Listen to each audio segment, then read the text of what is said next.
Hey everybody, thanks for joining me in this overview and a sneak peek at the new roll and writes of Cascadia. I've got rolling rivers and rolling hills. So I'm going to be exploring rolling rivers in this particular video. This video was brought to you by Noble Knight Games. More about them at the end of the video.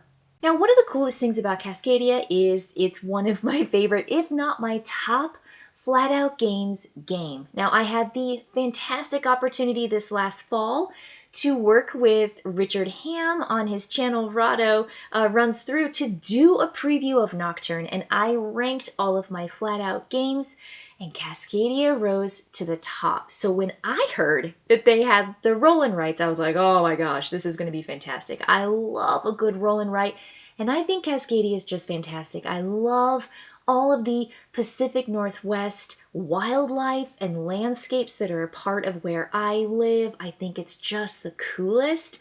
And I think their systems are clean, especially Cascadia with that pairing of an animal with a particular tile. Now, what you get in Cascadia Roll and Write is a short game. It's going to be 20 rounds exactly, and on your turn, players are playing simultaneously. So it's just got a nice pace and a nice length to it that I just can't get enough of. At the very beginning of the round, players are going to roll the collective dice. These are going to be the dice that everybody is going to have access to. And they are these big old chunky blue dice that have pictures of all the different critters on them. And then there's one die that has a cool specialty like opportunity for something really, really cool. So these are going to be rolled. And you're going to see symbols like, and I want to show you this right now. This is going to be the chart, and they've got this in the rule book, but you're going to be seeing all these different landscapes. Those are your habitats, mountains, forests, prairies, wetlands, and rivers. But then you're also going to see essentially a hierarchy. Bears are the hardest to get, so when you get bears, hang on to them and use them, sparingly. Then elk, then fox, then hawk, and then salmon. And it's going to be the rarity as well. So it's not just the valuable, but it's because they're so rare. So you've got 5 different habitats, you've got 5 different creatures, and I have to show you, these cards are big. They're like those tarot-sized cards. So you've got rivers as a potential habitat, you've got your forests. These are really pretty, so easy to understand. They've got the color, but they also have the symbol. They've got very clear writing, and in this game, you actually have level 1 cards, which I'm showing you right now with the prairies. But you also are going to have level 2 cards, and as part of setup, you need to make sure that here's round 2. You're going to make sure that you are going to take out one of each of these for the particular habitats to get your game ready to go, because that means you've got all the cards right here. And I don't know what order they're in, other than I've got 1s on top and then my 2s are shuffled together and they're on the bottom, because each habitat is going to provide an opportunity to get marks on your board, because this is a roll and write. So we have some completion bonuses too. Just want to show you what everything is. This is the completion, and then on the other side it's going to have a bonus. And one of these cards out of the whole stack is going to be placed. If it's brown, you put it on the bottom underneath the 4 cards that are going to be in the display. There's only 1 card in display at the beginning of the very first round. These are going to be added and moved down like a conveyor belt. If it's blue, though, it's going to go on the top. And those are going to give bonuses for completing that particular habitat. So let's go. I'm going to roll the dice. This is the very first stage. Wow! Oh my gosh, these are so good. So let me show you what I rolled. This is my result. It looks like we got 2 elk, a wild of my choice, and then a bear or 2 salmon. Now, we got these out here. This is going to be in our public area. Everybody's going to get a chance to have access to those. But players also have these 2 little dice, and they are essentially the natural brown, that wood color background. And then they have all these other animals pictured on them as well. They are going to roll these dice, and then that's going to be just available to them. So everyone's going to say, let's roll our dice. And I got 2 of the hawk symbol, and one of the hawk could be 1 salmon if I want it to be. So this is my personal player area. This is the supply. Everybody else has rolled their dice, and we all essentially are going to get our pencils ready because we're going to collect our wildlife. There are a couple rules. The cool thing about your player tally sheet, because you have two sheets, you have your board and then you have your tally sheet. This is where you keep track of your animals. So if you take a look at it, you see here, you've got pine cones, and those are going to allow you to modify and do special dice actions. I'll show you the round summary card. But then you've got your salmon, your hawk, your fox, your elk, and then your bears. And notice that everybody starts with one. You all start with one, and you also start with two of those little pine cones. Every time you get a new number or a new tally, you put a cross through it, and then you write your new number. So if you spend 1, it goes to 0. If you add 2, you go to 3 and mark through the 1 because you added 2 plus 1. And this is going to allow you to keep track of all your critters in your game. And this is an example of one game right here on the backside. It's backside, double-sided, so you can reuse your sheets. It's so smart. So you're not going to actually use all the spaces, but you'll see that we pretty much used a lot of those spaces. So I'm going to keep this over here. And what I'm going to do now, everybody as a base action, this is collecting your wildlife. You select one type of animals to collect. And you look at your dice, and you look at the collected dice, and you just collect them. So, a couple options. I could take 1, 2, 3 hawks, and that's it. Or I take 1, 2 bears, that's it. I could take 1, 2, 3 elk, or I could take 1, 2, 3, 4 salmon. Those are my choices. Or let's just say I want to take 1 fox. That's it. I could take 1 fox as my wild. This is a wild. It can be anything you want. So this is what players are deciding on their turn. And they will just simply mark the amount that they take in one particular wildlife. And then after they do that, they can possibly complete a habitat. And guess what? Everybody can complete a habitat. I can do one. You can do one. We can all do one. And we all get the bonuses. And that's great. You just simply pay, in this case, let's take a look at this one. This is a wetlands, and you need to essentially pay 2 elk, 2 fox, and 2 hawks, or 3 hawks, sorry, 3 hawks, and then you are going to receive points in your wetlands on your player board, and you also get, in this case, an extra pine cone. Yay! And not only that, you get the bonus at the bottom. Look at this. You can up-convert any 3 animals on your tally sheet, taking any animal and scratching them out and moving them up to a 1 above it, which is why you have a hierarchy of animals. So I could simply take 1 salmon, cross it out, and add it and get 1 more of my hawk. I could cross through my elk and make it a bear. That's what up-convert means. So these cards are going to stay out here the whole game, these 4. And then every round, these cards are going to move and flip over. And when one gets to the end of 4, it gets discarded. So there are going to be cards that are available for 4 rounds. In this case, it's this card. Towards the end of the game, when we can't draw again, that's the end. That's our 20th turn. The game just essentially runs itself. It's really, really nice. So I'm going to take one of these animal types. Let's see here. I think I might want, because it looks like I need 3 hawks, and I don't have access to fox, and I could get a whole bunch of elk, but I think I might want to do, it's either 3 of those, or it's 3 of those with mine. And it was a really fortunate roll for me, or I probably would have nabbed those elk.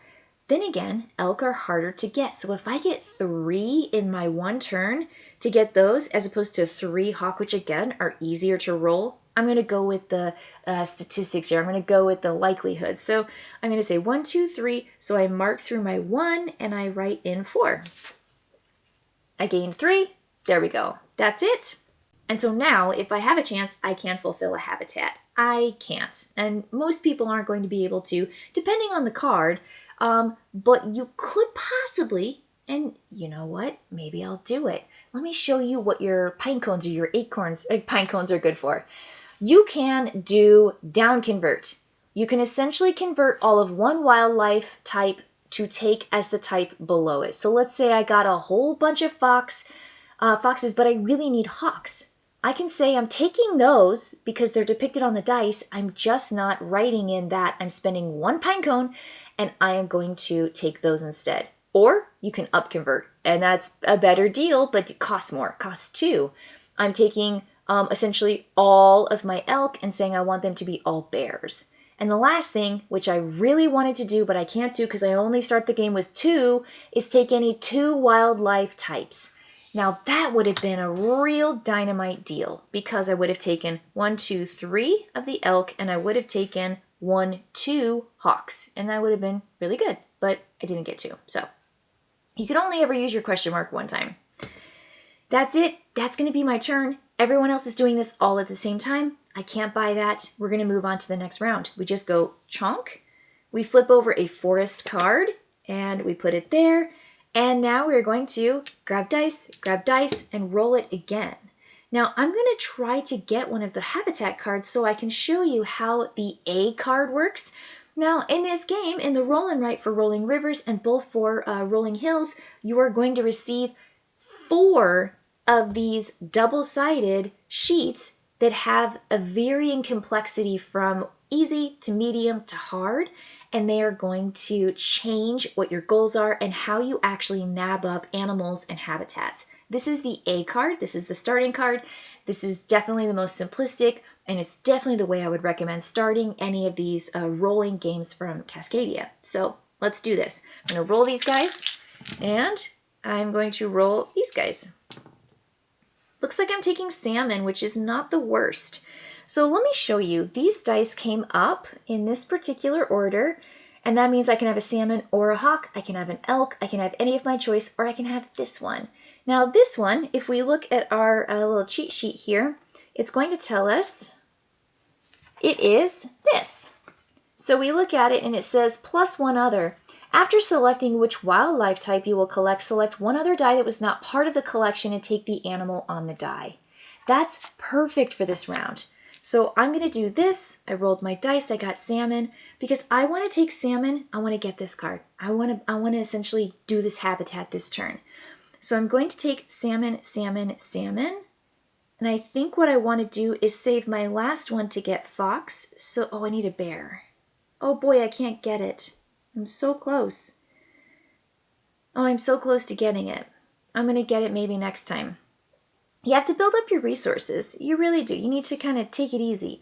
So let's say I go salmon, salmon, salmon. And yes, so that's 3. I'm going to change it to 4. I'm going to use my die here that says take a different type, and I'm going to pick the wild die, and it's going to be a bear. Oh, I don't need a bear. I need the fox. I already start with the bear. I am going to get it this turn. I talked myself into it. So I'm going to take that as my fox, and that's going to end my second phase, which is collecting wildlife. And then as you see here, I actually have what I need to complete this particular habitat. I need 1 bear. So I'm going to mark through that bear like this, and I'm going to say 0. I need 1 elk, so I'm going to take that and mark 3. I need 2 foxes. I'm going to do that. None of those. And I need 3 of these, which takes me down here to that one, and I completed it. So on my second turn, already getting a super duper cool bonus. The next thing, I'm going to look here. It's going to give me a pine cone, so I'm going to do that. And now I'm going to take a look at this card down here. I can do any 3 conversions going up. And I think what I might want to do is bank on all those elk that I had, and I'm going to make them into bears. And I know I need elk here, but I also want to do another bear, and maybe I can make that one into a fox because foxes are really hard to get, and I've had a hard time. So I'm going to take 2 of my elk, so I'm going to leave that there. I'm going to make 2 into bears. So I made that. I made my math. And then I think I'm going to take 1 hawk, and I want to make that into 1 fox. That was my 3. I got the bonus down here, and it happens after I pay for it. Now, this also says I get 3 in the forest. So I'm going to take my player sheet right here, and I'm going to write a 3 into the forest space. You can see the forest, and it's going to have essentially this trajectory like that. And there are a couple things to keep in mind with this. This, you are going to add up the numbers in that space and get that. So whatever you earn here, you are going to earn as victory points. Now, if I get my second forest habitat, I'm going to receive the victory points here. And this symbol says come down here, and I'm going to earn one of these bonuses, marking through it and gaining resources in animals, adding them to my supply list, any of those pine cones, or just straight up victory points. And of course, if I do it again, I get another point and I get this. If I get rows going across one of each habitat, I get 3 victory points and then a wild animal of my choice. The same thing happens here, and then here, and then here. So you can see how this map is probably more straightforward and a little bit easier to navigate than possibly some of the harder ones. And I'll show you those in just a second. But that's how you're going to score up. It is going to be really, really easy. Again, scoring this way, scoring that way, and bonuses all around. So that's the end of the second round. We simply move our cards over into the space, again, leaving those completion bonuses where they are. And now we're going to roll the dice, and we're going to collect. And I have enough pine cones this time to maybe spend all 3, and I can take 2 complete sets of animals with my taking the 2 types of my dice actions. So that's it. Roll dice, collect wildlife, complete the habitat card. And that's it. It's just, again, so straightforward. I love how just easy to get into this it is. Players essentially make one choice on their turn, and then of course they're looking ahead for bonuses. And again, players can complete the same habitat over as it moves down. It can do the same. Essentially, this wetlands, you can do it here, and then you can do it here again, as long as you have the critters for it. And players are going to receive those discounts. These say that it reduces the habitat cost by 1 of any of the animals listed. This is a great place to go to get things done, especially if you're just 1 short. You get the natural discount here. It says reduce the habitat card cost. If you spend 1, then you're going to get 1 down. So not as good as this one, but still a pretty good deal. It's a good opportunity. Down here, you're just going to get a bonus nature. You just get the nature token. Super easy to read. I love the iconography here. It looks great. So keep track on your tally sheet. You have your environment sheet here, and you can keep track of how easy things are by looking at the stars. This is the easy, and it's also A. And then again, you just add up all your points, and every 5 collected remainder of your pine cones and your animals divided by 5 gives you 1 point. So this is going to be that basic sheet. Super, super straightforward. Let me show you a couple more things that are in these boxes. So I got the sheets here for B, C, and D. And the thing you'll notice about these player sheets, these environment sheets, is that, yeah, they get busier and they get more complex, but the rules are really straightforward. And again, it changes the way you play the game, but not fundamentally. It just gives you a different focus or goal and a different way of scoring up your animals and your habitats. For example, you're going to move forward on these tracks the amount of the number that you have in the card. So before it was about victory points, just straight up scoring a 3 is a 3, a 2 is a 2, but here you're going to mark forward the amount of spaces it says, and then you're going to gain what's underneath it. But the cool thing is that if you fully surround something like a diamond with a resource or something in it, like these 4 spaces, you get that thing in the middle. And then there's this really fascinating sun and rain track down here that prevents you from receiving everything inside of a grid. Just 2 of the 4 are going to be received, but you must go from left to right. Just the most interesting thing here. See, you got this grid like this. I mean, these tracks, and of course you're getting higher in complexity, but the iconography still there, all the same colors and the same types of symbols you see with the sun and with the rain. There's this overflow space down here. That is just so easily communicated, and yet D for the hardest track. And again, this is just for rolling rivers. You're going to have this particular board, which is the most complex. So move through these player sheets or these environment sheets, A, B, C, and D, and you will have a different experience and a more challenging experience every single time you play. If you introduce new people to it, start off with A. And the cool thing is that with Rolling Hills, there are different dice. The dice are essentially yellow instead of blue for the beautiful rolling hills you see here in the picture, just like the blue is for the river in Rolling Rivers. But you can mix and match, and you can bring in different elements from one box to the other, and the same fundamental game is there. And here's where it comes to the cool thing. I have to say, it's like having Cascadia as a board game is one game, and it has different sheets that you get to draw on. That's what you get here. So it's the same core game, but it has just so many different iterations, so many different experiences with the same core mechanics and gameplay. Turns are so fast and easy. I love the dice rolling in this because the dice are available for everybody in the center, and then your 2 dice are going to maybe change it up just a little bit to keep players maybe going for different things that aren't the same in the center because their personal dice give them a different opportunity.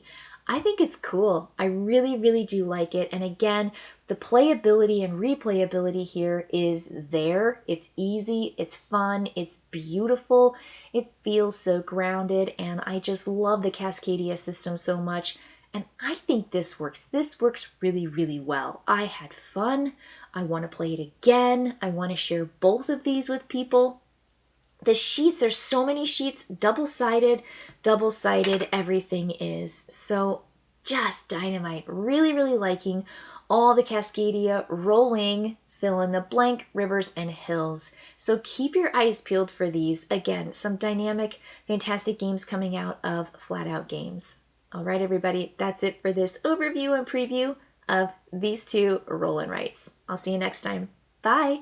Here at Noble Knight Games, we've been carefully growing the world's largest selection of board games, role-playing games and dice, war games, miniatures and paints, card games, and more, going on 25 years now. Our rustic castle contains more game and hobby goodness than you can shake a stick at, complete with careful packaging and the finest customer service the land can provide. You can buy, sell, trade from anywhere in the world, just like nature intended. Noble Knight Games.